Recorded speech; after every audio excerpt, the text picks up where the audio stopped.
दोस्तों, जिंदगी में कई बार हम खुद को एक बड़ी मुश्किल में पाते हैं। कई बार हमें बड़े फैसले लेने पड़ते हैं, लेकिन हमें यह पता नहीं होता कि वह सही है या गलत है। क्या उस फैसले का परिणाम हमारे जीवन में खुशियाँ लाएगा या मुसीबत। लेकिन कई बार हमारे पास सही निर्णय लेने के सुझाव नहीं होते और हम जल्दबाजी में फैसला कर देते हैं, और उन फैसले की वजह से हमारी ज़िंदगी सुखमय हो सकती है या फिर हमारी ज़िंदगी नर्क से भी बढ़कर हो सकती है। इसलिए सही फैसला लेने की क्षमता हमारे जीवन में सफलता हासिल करने के लिए आवश्यक है। तो चलिए दोस्तों, आज की इस बौद्ध कहानी के माध्यम से जानते हैं कि जीवन में सही फैसले कैसे लिए जाते हैं, और यह भी जानें कि सही निर्णय लेने का कौन सा तरीका है। तो बिना किसी देरी की दोस्तों, इस कहानी को शुरू करते हैं। दोस्तों, इससे पहले अगर आप गौतम बुद्ध को दिल से मानते हैं तो इस वीडियो को लाइक करके चैनल को सब्सक्राइब जरूर कीजिए और इस वीडियो को अपने दोस्तों के साथ जरूर शेयर कीजिए। दोस्तों, कई साल पहले की बात है।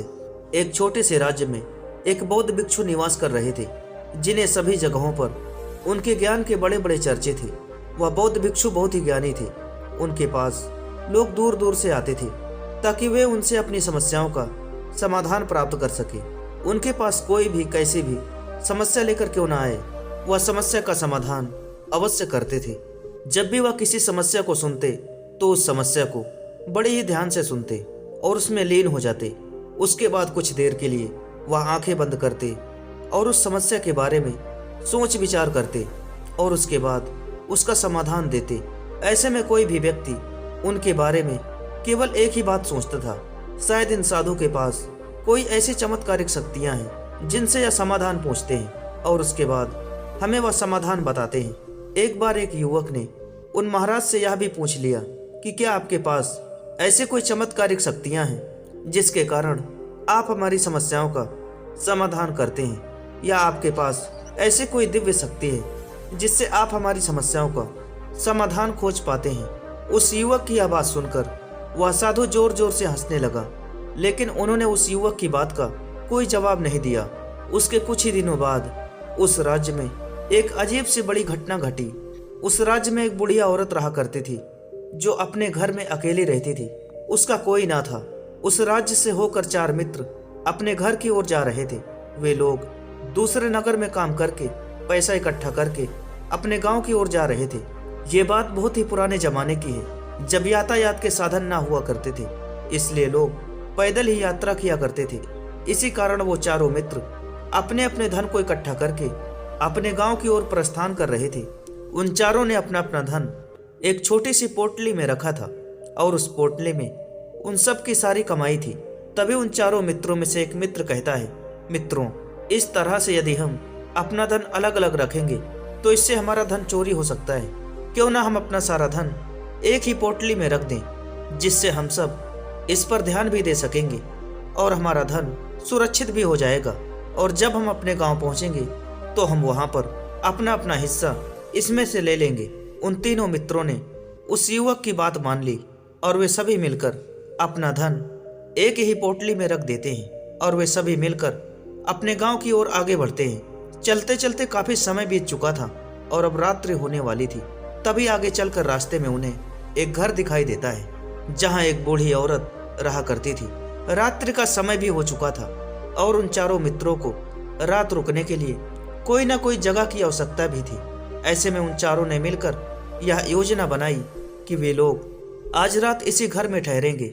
इसलिए वे चारों उस घर की ओर बढ़ते हैं। उस घर का दरवाजा खटखटाते हैं। तभी सामने से एक बूढ़ी औरत दरवाजा खोलती है और उन चारों मित्रों में से एक मित्र हाथ जोड़कर उस बूढ़ी औरत से कहता है, माता जी, हम अपने गांव की ओर जा रहे थे, लेकिन यहाँ रास्ते में ही रात हो गई। अब हम इतनी रात में सफर नहीं कर सकते, इसलिए हमारी आपसे विनती है कि हम आपके यहाँ पर एक रात रुकना चाहते हैं। सुबह होते ही हम यहाँ से चले जाएंगे।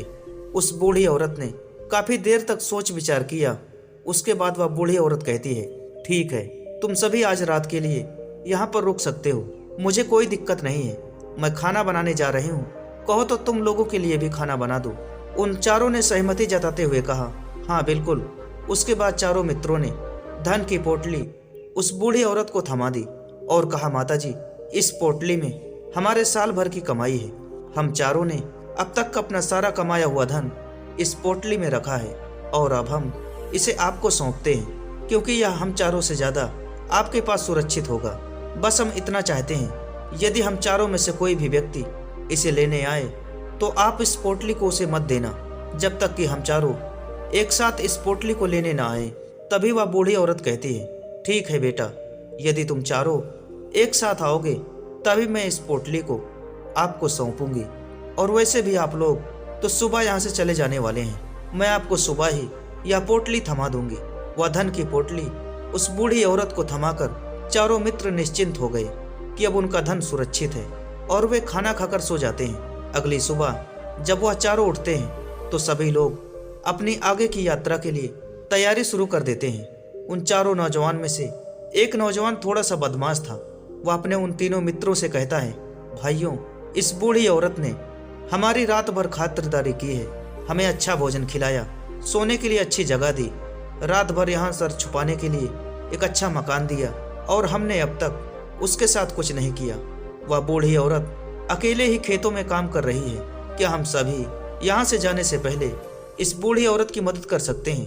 उस बदमाश नौजवान ने मन ही मन यह योजना बना ली कि वह किसी भी तरह से उस बुढ़िया से पोटली हासिल करके ही रहेगा।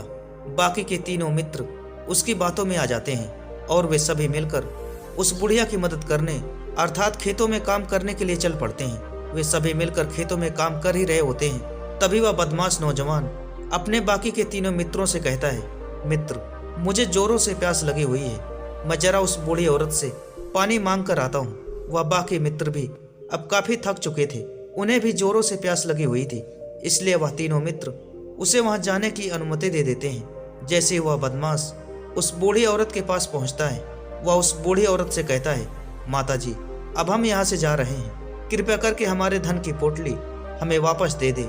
इस पर वह बूढ़ी औरत कहती है, नहीं नहीं, जब तक तुम चारों एक साथ ना हो तब तक मैं वह पोटली किसी को नहीं दे सकती।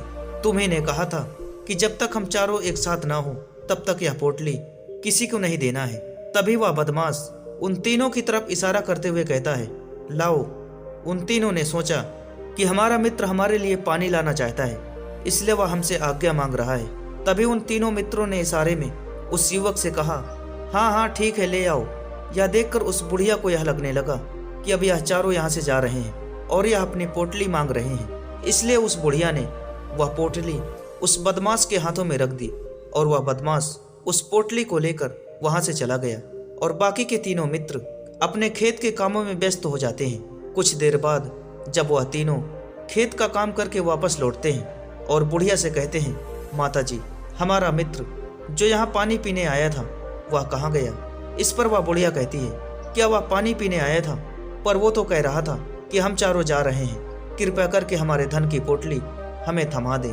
तब तीनों बड़े ही आश्चर्य होकर उस बुढ़िया से कहते हैं, माता जी, हमने भला कब कहा? वह पोटली कहाँ मांगी थी? हमें तो प्यास लगी थी और हमने पानी पीने के लिए इशारा किया था। तभी बूढ़ी औरत उन तीनों से कहती है, परंतु अब तो वह पोटली लेकर जा चुका है। तभी वह तीनों मित्र सर पकड़कर रोने लगते हैं और कहते हैं, माता जी, उसमें हमारा सारा कमाया हुआ धन था जो वह अकेले लेकर भाग चुका है। हमने तो आपको कहा था कि जब तक हम चारों एक साथ ना आए तब तक आपको वह पोटली किसी को नहीं देनी है, फिर आपने ऐसा क्यों किया? इसमें आप ही की गलती है।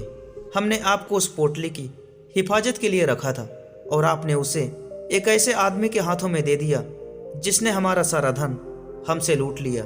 हम बर्दाश्त नहीं करेंगे, हम राजा के पास जाएंगे और राजा से आपकी शिकायत करेंगे, न्याय की मांग करेंगे। अब तो इस बात का फैसला राजा ही करेंगे। तीनों नौजवान क्रोधित होकर राज दरबार में पहुंच जाते हैं और अपनी सारी समस्या उन राजा को बता देते हैं और वह राजा उन तीनों नौजवान की बात ध्यानपूर्वक सुनता है तो वह तुरंत ही उस बुढ़िया को राज दरबार में पेश होने का आदेश दे देता है। राजा के आदेश पर राजा के सैनिक तुरंत ही उस बूढ़ी औरत को राज दरबार में पेश करते हैं और राजा भरे दरबार में उस बूढ़ी औरत को दोषी करार दे देता है और कहता है, तुम्हें वह पोटली उस अकेले व्यक्ति को नहीं देनी चाहिए थी, जब उन्होंने तुमसे कहा था कि जब तक हम चारों एक साथ उस पोटली को लेने ना आए तब तक तुम्हें वह धन किसी को नहीं देना चाहिए था। इसमें तुम्हारी ही गलती है और अब तुम्हें इसका हर्जाना भोगना होगा, तुम्हें इनका धन लौटाना होगा।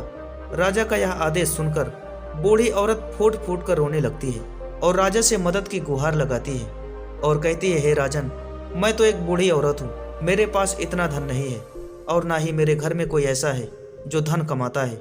मेरे पास इतना धन नहीं है कि मैं इनका धन लौटा सकूं। मैं तो अकेली हूँ, बेसहारा हूँ, कृपया मुझ पर रहम करें। लेकिन राजा उस बूढ़ी औरत की एक नहीं सुनता। वह बूढ़ी औरत रोते हुए अपने घर की ओर जा रही थी या सोच रही थी कि आखिर में इतना धन कहाँ से लाऊंगी, कि कैसे उन लोगों को उनका धन वापस लौटाऊंगी। मेरे पास इतना धन नहीं है, मैं क्या करूं, कैसे करूं, कहाँ से लाऊं इतना धन। यदि मैंने उनका धन नहीं लौटाया तो राजा मुझे मार डालेंगे। वैसे भी मेरी ही गलती है जब उन चारों ने मिलकर मुझसे कहा था कि जब तक हम चारों एक साथ ना आए तब तक वह पोटली किसी को नहीं थमानी है। फिर भी मैंने वह पोटली केवल उस व्यक्ति को थमा दी। इसमें तो मेरी ही गलती है। वह रोते हुए ये सारी बात सोचते हुए अपने घर की ओर जा रही थी। तभी रास्ते में उस बूढ़ी औरत को वही संत मिले जो उस नगर में किसी भी समस्या का समाधान बड़ी ही सरलता और सहजता से करते थे। उन्होंने उस बूढ़ी औरत से कहा, क्या बात है बेटी, क्यों रो रही हो। इस पर वह बूढ़ी औरत उस संत को सब कुछ सच सच बता देती है और कहती है, महाराज, इसमें गलती तो मेरी है। उन चारों ने तो पहले ही कहा था कि जब तक वो चारों साथ ना आ जाएं तब तक वह पोटली मुझे किसी को नहीं देना है। लेकिन मेरी हिम्मत ही मारी गई थी जो मैंने वह पोटली केवल एक व्यक्ति को थमा दी और वह उनका सारा धन लेकर वहां से भाग गया। लेकिन अब मुझे यह समझ नहीं आ रहा है कि मैं वह सारा धन कहाँ से लाऊं, कैसे जुटाऊं। मेरे पास इतना धन नहीं है और राजा ने तो आदेश भी दे दिया है कि मुझे उनका धन लौटाना ही पड़ेगा। लेकिन मैं यह समझ नहीं पा रही हूँ कि इतना सारा धन कहाँ से लाऊंगी। तभी वह संत उस बूढ़ी औरत से कहते हैं, शांत हो जाओ, मैं कोई ना कोई रास्ता जरूर निकालूंगा। इतना कहकर वह संत वहीं पर बैठ जाते हैं, ध्यान करने लगते हैं। कुछ देर के लिए आंख बंद करके सोचते हैं, विचार करते हैं। मौन रहकर वह समस्या का समाधान निकालते हैं और उसके बाद वह उस बूढ़ी औरत से कहते हैं, राजा ने जो फैसला किया है वह बिल्कुल गलत है। आपने जो किया इसमें आपकी कोई गलती नहीं है, राजा का फैसला गलत है। उस संत के इतना कहने पर बूढ़ी औरत चुप हो गई और सोचने लगी कि आखिर राजा का फैसला गलत कैसे हो सकता है। राजा तो सभी के लिए न्याय ही करते हैं और वह कभी किसी के साथ बुरा नहीं करते। फिर आखिर आज राजा का फैसला गलत कैसे हो गया। उन संत और उस बुढ़िया की बात आसपास सभी लोग खड़े होकर सुन रहे थे और वे सभी लोग बड़े अचरज में थे कि राजा का फैसला गलत कैसे हो सकता है। राजा ने तो बिल्कुल सही फैसला लिया था। इस बूढ़ी औरत ने ही गलती की है, उन चारों का धन केवल एक को ही थमा दिया। ऐसे में इस बुढ़िया को उनका धन तो लौटाना ही चाहिए। राजा ने गलत फैसला कहाँ किया है। तभी वह संत उस बूढ़ी औरत से कहते हैं, जाओ और राज दरबार में कह दो कि हे राजन, आपका फैसला गलत है और सही क्या है गलत क्या है इसका फैसला मैं करूंगा। पहले तो बूढ़ी औरत इतनी हिम्मत नहीं जुटा पा रही थी कि वह राज दरबार में जाकर भरे राज दरबार में राजा को यह कह सके कि राजन, आपका फैसला गलत है। लेकिन जैसे तैसे उसने हिम्मत जुटाई और वह वापस राज दरबार लौटी।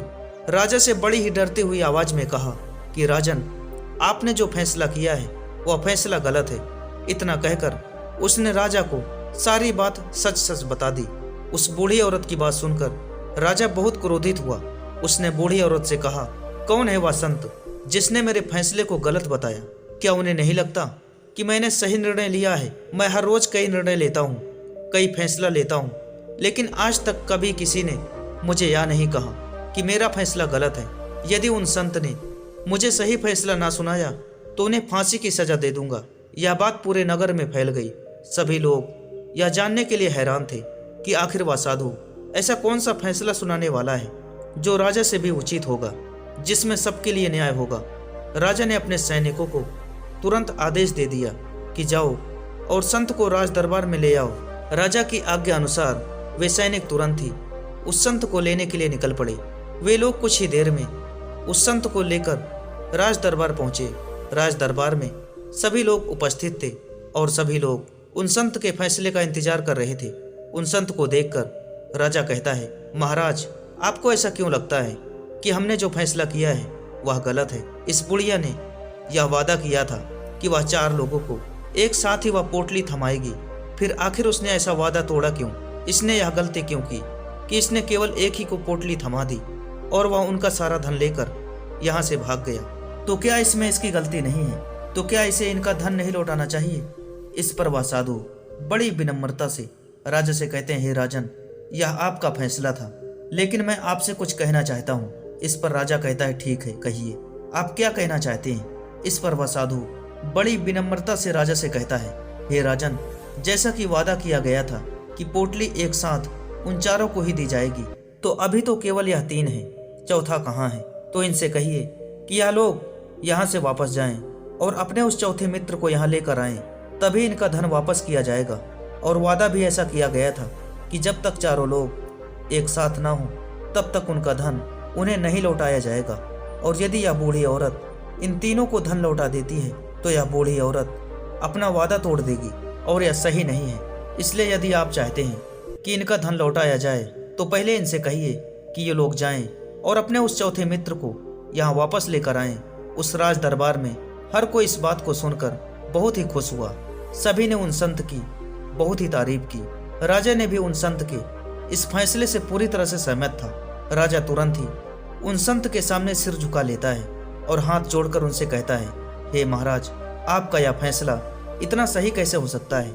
आखिर यह बात मेरे दिमाग में आई क्यों नहीं? मैंने इस बात को इस तरह से सोचा क्यों नहीं? तभी वह साधु उस राजा से कहता है, हे राजन, आपके पास और भी काम होते हैं, आप दिन भर व्यस्त रहते हैं और आपको जल्दबाजी में फैसले लेने पड़ते हैं। आपने इस मामले को ना समझा, लेकिन इसे देखने में आप गलती कर गए। इसे केवल आपने ऊपरी तौर पर देखा, आपने इसकी गहराई तक जाने का प्रयास तक नहीं किया। यदि आपने इस मामले की गहराई को देखा होता, समझा होता, तो आप भी इस नतीजे पर आते। जब तक हम किसी भी मामले की गहराई तक नहीं जाते तब तक हम उसका सही समाधान नहीं निकाल सकते। लेकिन हम में से अधिकांश लोग अपने फैसले केवल जल्दी में लेना चाहते हैं, भले ही वह मामला कितना ही गंभीर क्यों ना हो। हमें तो बस अपना हक चाहिए था, हमें तो हमारा नाम चाहिए था, भले ही हमारा फैसला आगे चलकर हमारे लिए नुकसानदायक क्यों ना हो जाए। लेकिन हम तो उस मामले की गहराई तक जाने के लिए सोचते तक नहीं हैं। तभी वह राजा उन संत से कहता है, हे महाराज, क्या आपके पास कोई दिव्य शक्तियाँ हैं? क्या आपके पास कोई ऐसी चमत्कारिक शक्तियाँ हैं जिसे आप सवाल करते हैं और बदले में वह आपको जवाब देती है, जिस कारण आप सटीक और सही समाधान बता पाते हैं? राजा की यह बात सुनकर वह संत मुस्कुराने लगे और राजा से कहते हैं, राजन, यह सवाल मुझसे कई लोगों ने पूछा और मैंने किसी को कभी भी इन सवाल का जवाब नहीं दिया, लेकिन आप इस राज्य के राजा हैं, इसलिए मैं आपके प्रश्न का उत्तर देता हूँ। आप में से कई लोगों को यहाँ ऐसा लगता है कि मेरे पास ऐसी कोई शक्तियाँ हैं जिससे मैं बात कर सकता हूँ, जिससे मैं कोई भी समस्या का समाधान पा सकता हूँ। लेकिन मैं आप लोगों को एक बात सच बता देता हूँ, मेरे पास ऐसी कोई शक्ति नहीं है। मैं तो केवल हर मामले को गहराई तक सोचता हूँ, उस पर विचार करता हूँ, और जब मैं विचार करता हूँ तो मेरे सामने कई समाधान आते हैं, और जो समाधान मेरे सामने आते हैं मैं उन पर भी विचार करता हूँ, उनके बारे में गहराई से सोचता हूँ, और जब मुझे लगता है कि इस समस्या का समाधान यही होगा, तभी मैं समाधान उस व्यक्ति को देता हूँ ताकि वह अपनी समस्या का समाधान कर सके। अब आप ही सोचिए, आप जल्दबाजी में यह फैसला लेकर इस बुढ़िया का जीवन पूरी तरह से बर्बाद कर देते।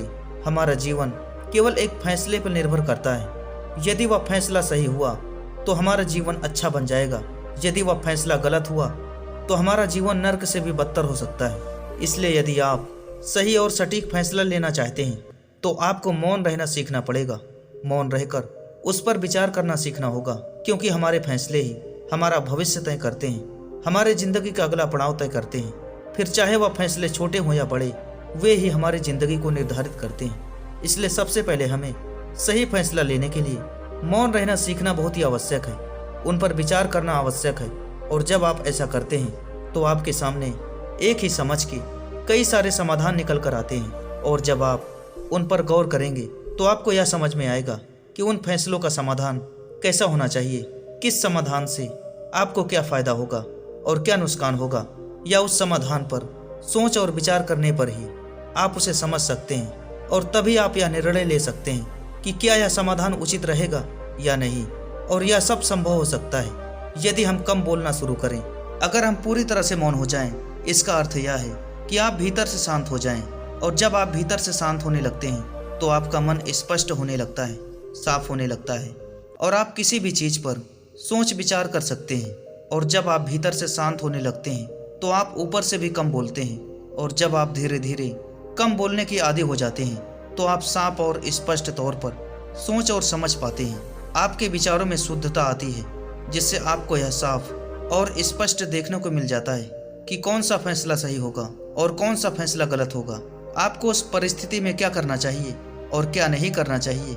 लेकिन हम में से अधिकांश लोग अपने आप को सही साबित करने के लिए, अपने आप को ऊंचा साबित करने के लिए अत्यधिक बोलते हैं, और इतना बोलते हैं कि हर कोई उनकी बातों को गंभीरता से नहीं लेता। उन्हें ऐसा लगता है कि मानो ज़्यादा बोलना ही हमारे लिए हमारा शास्त्र है, लेकिन वह भूल जाते हैं कि वह अत्यधिक बोलकर मूर्ख बन रहे हैं। लोग हमारा मजाक बनाते हैं, हमें मूर्ख समझते हैं, हमसे दूर रहने लगते हैं क्योंकि हमारी बकबक अच्छी नहीं लगती।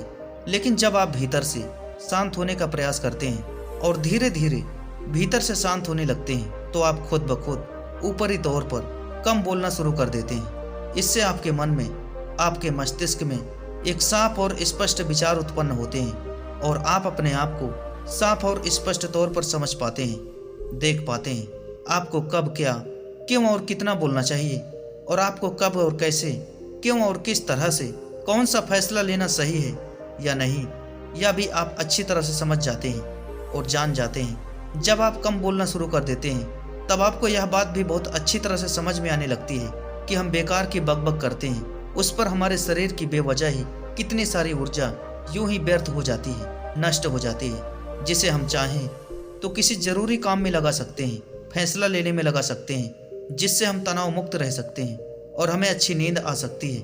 और यदि आप इस प्रकार सोच विचार कर फैसला लेना शुरू करते हैं तो आपका मस्तिष्क भी अच्छी तरह से काम करने लगता है और आपका मस्तिष्क पहले से भी ज़्यादा शक्तिशाली हो जाता है। और इसका एक बहुत अच्छा उदाहरण भी है, मैं आपको बताना चाहूँगा।